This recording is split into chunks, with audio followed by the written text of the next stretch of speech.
Hola, hola a todos. Buenos días, buenas tardes. Bueno, llegamos al final de la primera etapa, llegamos a la bolilla o la unidad número 4. He recibido pocas consultas, pero calculo que todos deben tener como las mismas inquietudes acerca del material tan diverso y tan ecléctico que estamos trabajando, que se los vuelvo a decir video a video, que sí, que la sensación que ustedes deben tener acerca del panorama tan general que estamos viendo acerca de lo que es introducción a la psicología es tal cual ustedes lo están viendo. Le pido que ahora para el parcial puedan estudiar las 4 unidades detalladamente, porque el parcial va a ser múltiple opción y se va a evaluar toda la información. Recuerden que los videos que yo les voy dejando son más bien instructivos o guías de la forma en la que ustedes tienen que estudiar. Es una forma de tratar de ayudarlos a ustedes para que puedan, estar atentos a qué información es más importante y qué información no. Hoy vamos a hablar rápidamente de lo que es la unidad 4, que es la conciencia y su evolución. Como para hacer una recapitulación rápida, lo que vinimos trabajando hasta ahora es el campo de la psicología, para que ustedes puedan ver, digamos, cuál es el campo del acompañante terapéutico, que puedan entender cuál es la visión panorámica que nos va a dar introducción a la psicología y dónde los va a tocar a ustedes como futuros técnicos en acompañamiento terapéutico. En la unidad 2 hicimos un repaso de qué disciplinas están relacionadas a la psicología o de qué manera la psicología tiene influencia en distintas disciplinas. En la unidad 3 vimos más cosas relacionadas a lo que es la psicología social cognitiva, a lo que son las ilusiones, a lo que son los distintos métodos para poder medir el comportamiento de una manera más experimental. Y ahora en la unidad 4 lo que vamos a ver son diferentes teorías sobre el psiquismo. A ver, rápidamente lo que nosotros vamos a ver ahora es qué es la conciencia, los diferentes términos o las diferentes polisemias que tiene la palabra conciencia, eh, cómo la conciencia sensorial se relaciona con el campo de la atención. Vamos a ver que la conciencia sensorial se da tanto en los hombres, en los seres humanos, como en los animales. Por otra parte, vamos a ver, bueno, me estoy adelantando demasiado, así que mejor me detengo acá. Como recién les dije, ¿qué es la conciencia? Es un término polisémico. ¿A qué hace referencia?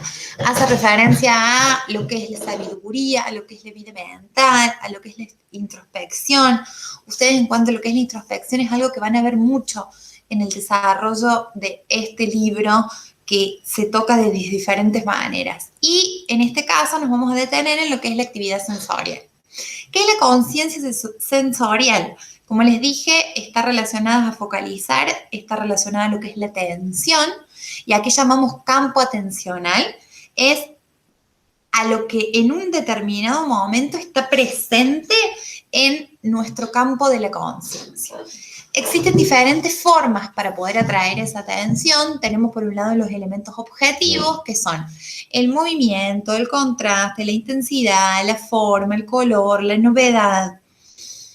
Por otra parte, tenemos ciertas cuestiones subjetivas que van a colaborar o van a hacer que nosotros tengamos nuestro campo atencional en una determinada cuestión, que es la inteligibilidad, que es que nosotros podamos comprender su significado, la motivación, que su aparición coincida con la búsqueda de algo, y la legibilidad es que nosotros podamos captar el estímulo con facilidad.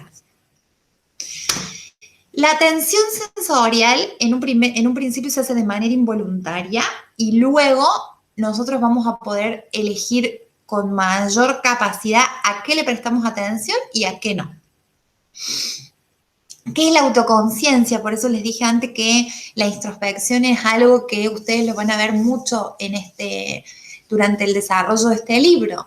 Acá volvemos a lo que yo les dije de lo que es la conciencia como introspección. Autoconciencia es la capacidad de reconocernos como individuos diferenciados de los restantes.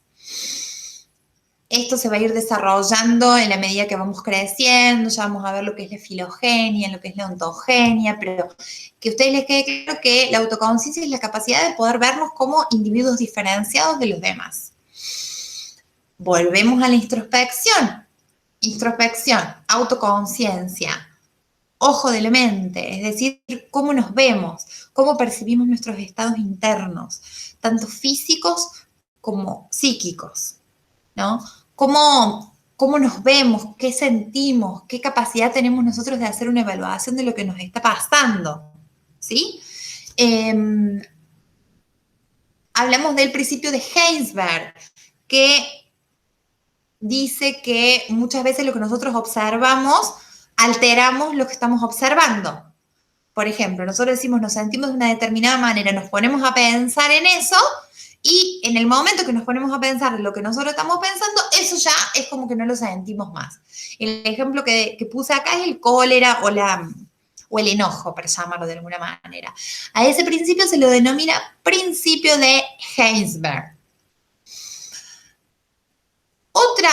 Una de las teorías que vamos a ver ahora es el principio de Haeckel-Müller, que es el principio de recapitulación universal, que sostiene que la ontogenia reproduce de modo parcial y modifica la filogenia. Cuando hablamos de ontogenia, hacemos referencia al desarrollo del individuo en la etapa embrionaria, digamos, ¿no? Es como que el crecimiento de cada uno. Y la filogenia se refiere al desarrollo general de las especies. Cuando hablamos del terreno propiamente psíquico, hablamos que el comportamiento del neonato se reproduce como del neonato, del bebé o como lo queramos llamar, reproduce de modo parcial y modifica el comportamiento de las especies que fueron antecesoras a la humana. Pero estamos hablando de que esto sucede en los primeros estadios. Ahora nos vamos a centrar en las teorías sobre el psiquismo. Vamos a nombrar 3. Teoría del cerebro trino de Paul MacLean, teoría de la especialización hemisférica y algo que a lo mejor les va a sonar más familiar o no sé cómo llamarlo, que es las teorías de Sigmund Freud. La primera y la segunda tópica de Sigmund Freud. ¿Qué decía MacLean? Que el sistema nervioso, el cerebro, estaba formado por 3 sistemas. El cerebro reptílico, que es el responsable del complejo de conductas R, el cerebro mamífero, que es el responsable del complejo de conductas M, y el cerebro humano responsable del complejo de conductas H. ¿Sí? ¿Por qué llegamos a esta conclusión? ¿Por qué llegamos a hablar de Paul MacLean? Porque es una teoría que va de la mano con las teorías evolucionistas. Otra de las teorías, o sea, ustedes van a profundizar más en el libro, yo simplemente se las estoy nombrando. Otra de las teorías es la teoría de la especialización hemisférica de Sperry y Gazzaniga. Dicha teoría sustenta que si bien nuestros hemisferios son anatómicamente simétricos, funcionalmente no son simétricos, sino que están especializados y de allí que surge el nombre de la teoría. ¿Qué es lo que estamos queriendo decir? Que sabemos que tenemos el hemisferio izquierdo y el hemisferio derecho, pero que funcionan o sea, funcionan de una manera que el hemisferio izquierdo controla todo lo que me pasa en el lado derecho y el hemisferio derecho controla todo lo que me pasa en el lado izquierdo. La información, ¿por dónde se transfiere? Se transfiere a través de lo que se denomina el cuerpo calloso. ¿Qué es el cuerpo calloso? Unas de fibras nerviosas que conectan un hemisferio con el otro. ¿Qué es la comisurotomía? ¿Qué es la corteza del cuerpo calloso que hace que la información se transmita de un hemisferio a otro? Ahora nos vamos más a algo que ustedes van a decir, ajá, acá está la parte más relacionada a lo que son la psicología. Nos vamos a encontrar con el señor Sigmund Freud, el cual comenzó a hablar del aparato psíquico, ¿no?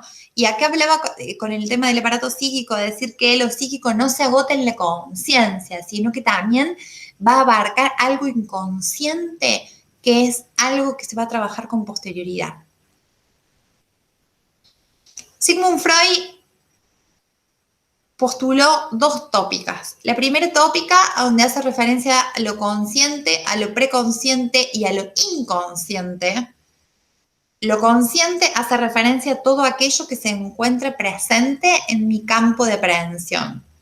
Lo preconsciente es toda aquella percepción que no se encuentra presente en mi campo atencional, pero que mediante un esfuerzo yo puedo acceder a eso. Lo inconsciente es todo aquello que no puede hacerse consciente, salvo por distintos métodos o por distintas cuestiones especiales, ¿no? Por ejemplo, los chistes, los lapsus, cuando soñamos, bueno, las hipnosis. Luego, Freud va a hacer una reinterpretación acerca de lo que es la primera tópica y va a postular la segunda tópica en una obra denominada El yo y el ello en 1924. En ese momento va a hablar de que el ello es lo que constituye todo el reservorio de nuestros deseos, nuestras motivaciones más ocultas. ¿A qué relaciona yo el ello? Al principio de placer, satisfacción de los deseos inmediata. El yo es una cuestión más real, ayuda a adaptarnos a las exigencias de cualquier medio, evitar las amenazas, está más relacionado con la conciencia. El super yo es lo que nosotros lo podemos asemejar más a la internalización de las normas, ¿sí? Está más relacionado a las cuestiones que se deben y que no se deben hacer.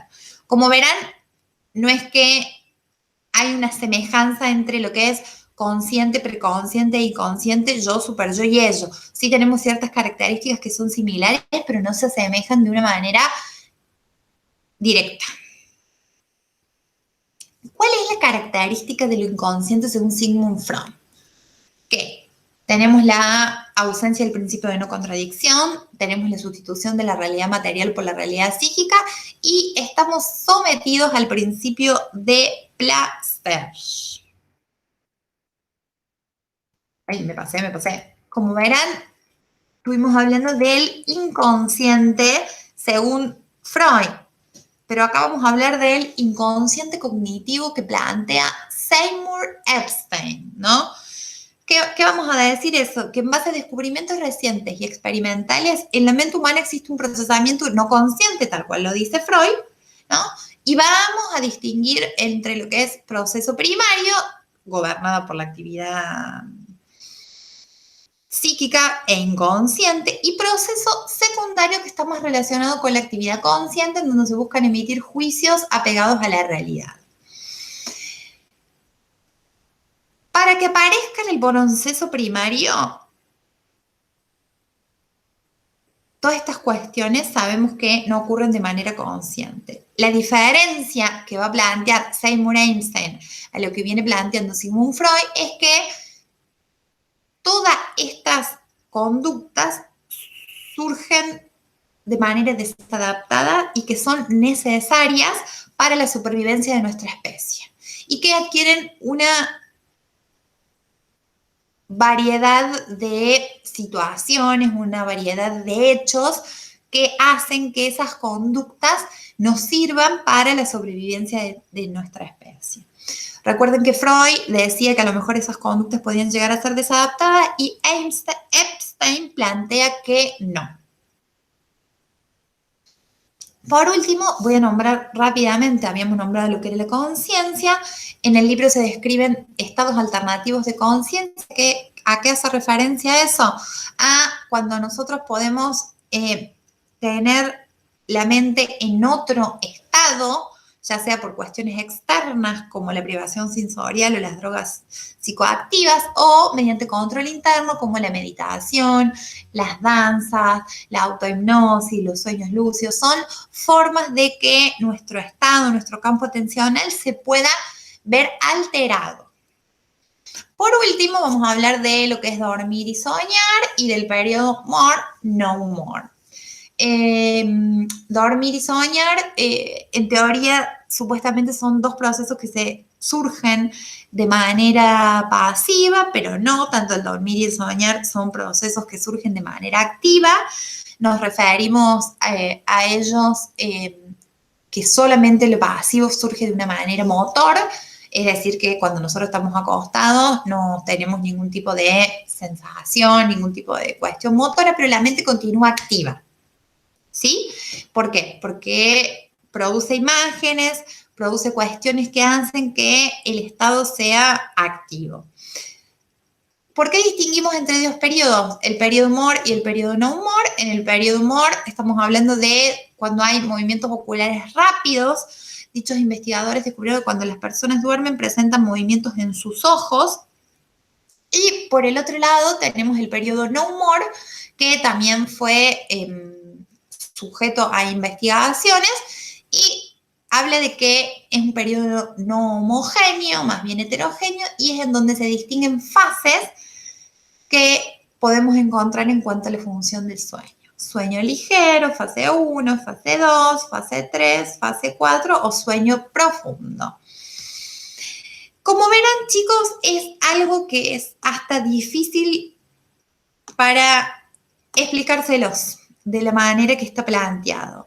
Les pido que tengan en cuenta cada definición. Acá tengan en cuenta la conciencia, la evolución de la conciencia, tengan en cuenta lo que es conciencia sensorial, tengan en cuenta las diferentes teorías del psiquismo que acá plantean, que son la teoría de especialización hemisférica, la teoría del cerebro trino de MacLean, las teorías de las dos tópicas de Freud. Tengan en cuenta la diferencia entre lo que es el periodo more, no more, las características de dormir y de soñar, y tengan en cuenta que todo esto que expresa Introducción a la Psicología en la bolilla 4 hace referencia a las diferentes teorías del psiquismo. Acá nos vamos a detener en cuanto a lo que es la bibliografía. Todos estos contenidos, como dije antes, van a ser evaluados en el parcial número 1, que va a ser el día 30. Ante cualquier duda o ante cualquier cuestión, saben cuáles son los canales para encontrarme. Les mando un abrazo grande y espero que estén todos muy bien. Muchísimas gracias y hasta luego.